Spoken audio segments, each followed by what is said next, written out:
Howdy, friends. It's Saturday morning, and I've just got this adolescent urge to go outside and play. My subject today, my self-riding Dominator in carbon Kevlar. You might be wondering what these little bits are. I am painting a Mini Dom pink for a customer. Yes, indeed, we are painting a Mini Dom pink.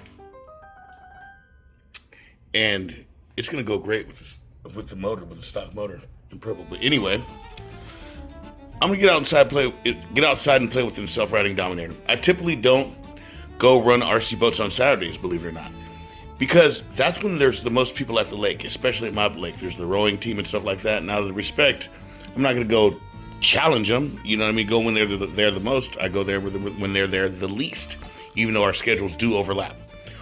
We're going to go try it over there. We're bringing the self-riding Dominator because it quite well could flip over because of all the turbulence in the water from different boats. And from there, we're going to go to Spreckles Lake, where it's actually an RC boat lake, and there's going to be a lot of people there. Trying out something. It's not something new for me, really, but I put Velcro on our battery rack. As many of you know, we have an aluminum rack on our self-riding chamber that holds the straps. And I put Velcro on the backs of the batteries and Velcro on the rack so I don't get any movement front to back.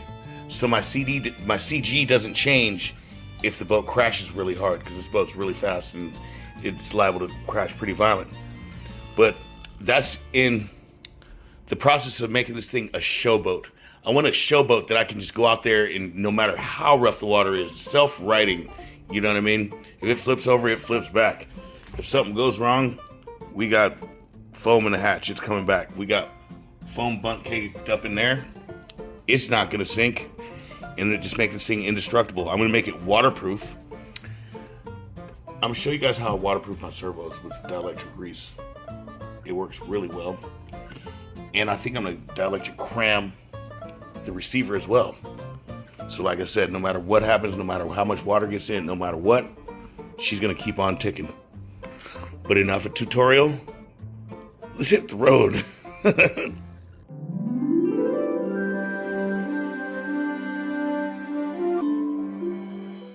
Hi there, I'm Bill Oxidean.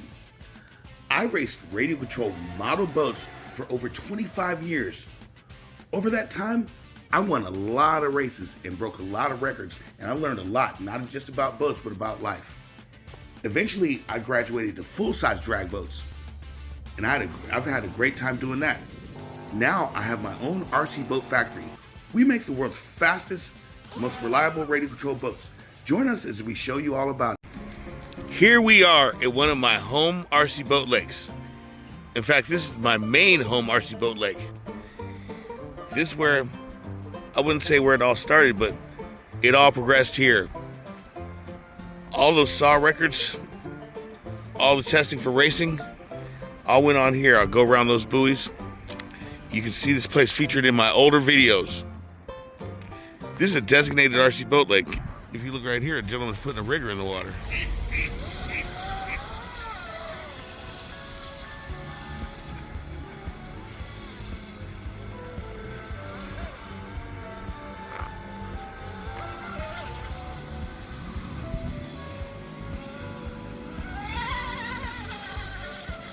That thing's yelping.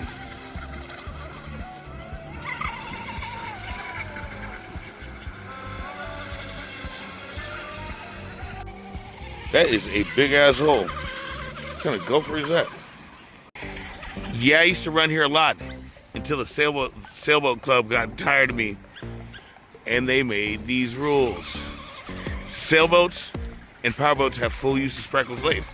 Awesome. Powerboats shall keep clear of all sailboats, okay? Powerboat speed limit is 15 miles per hour. That's the part where they got me. The 15 mile an hour speed limit. No model airplanes, no feeding birds or fish, no riding on bicycles, scooters, or other wheeled vehicles, and noise limit is 60 decibels. Let's see if we can somehow exceed every one of these rules today. It's against the rules to sail more than 15 miles an hour. That's a city rule. Kids these days, they like things that move and move fast, and they like action. When we were out there with our really beautiful, somewhat expensive, handmade free sail boats that we have very little control of, and a hot rodder gets out there with this powerful 50-mile-an-hour boat with a pointed bow. And we know that if he just screws up a little bit, he could destroy our boat. We're looking kind of wicked, dude. He made a pass that looked pretty good. Let's give him the floor. Just give him the stage real quick. Looking pretty wicked. It's looking a lot better than the last time I seen this thing. Nice little saw pass.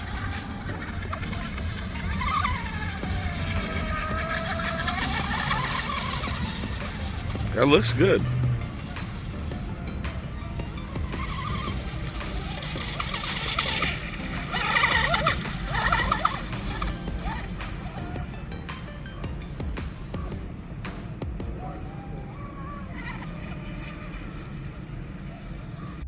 Here I am in the park. I'm a self-riding Dominator. Let's turn some laps.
Around 70 or 80.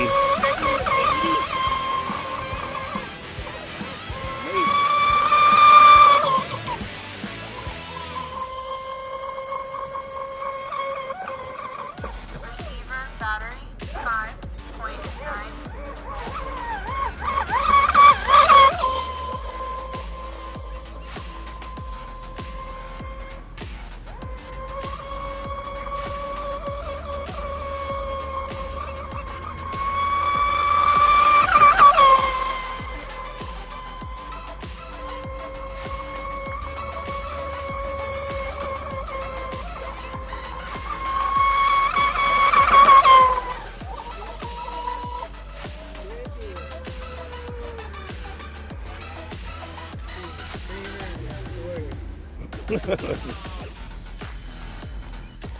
Well, that was rambunctious. Yeah, this boat's come to be a bit much for this lake anymore. It was fun to come visit with it, though. This thing is a wild turkey.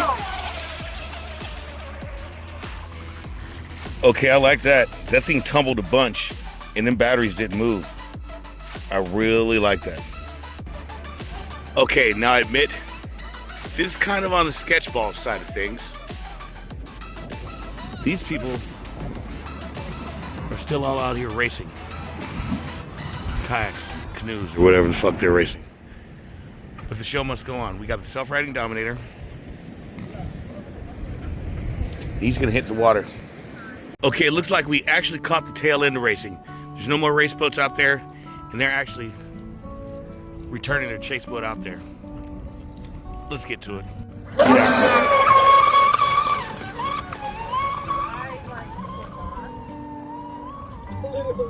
Like we got a needle to thread. Hit me with your best shot.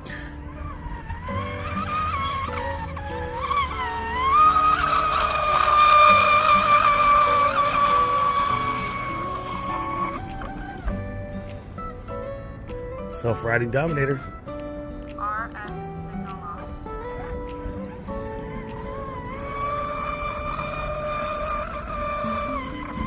It's a bit rough.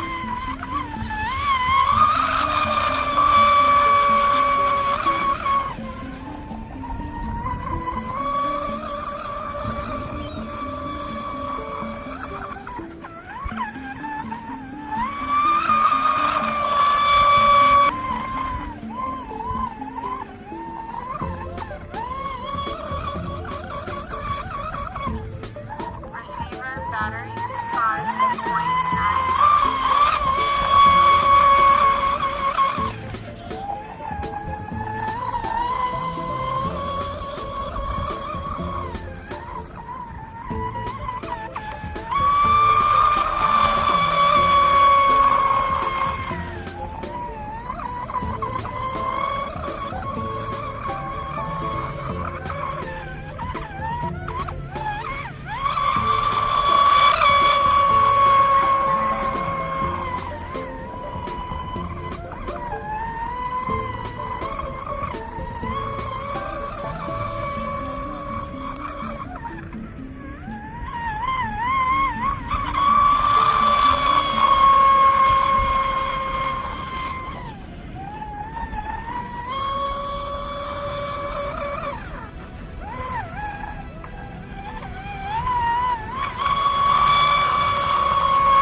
A little rough and sketchy. That's how she likes it sometimes, she said.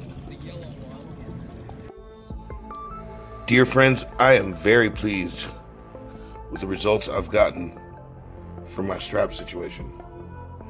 I mean, these batteries haven't moved at all. Having put Velcro on the rack. And what I did is actually I screwed through the Velcro. So even if the Velcro doesn't stick well with its adhesion, it'll stick well because it's bolted onto there. I'll see how long it lasts and how well it does, but for now, I am with it. I really like this combo where I have a nylock and a bullet behind it. I got two bearings as spacers behind that. That's something else I'm experimenting with.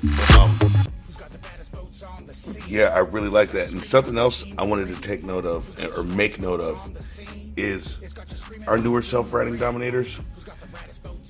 They're of a different, very cool texture. So the carbon Kevlar, it's not super shiny. It's not rough and lumpy. It's a very beautiful, consistent finish. What it is that's so cool, it's like the texture of a shark skin. It's like a satin finish. And this finish repels water so well.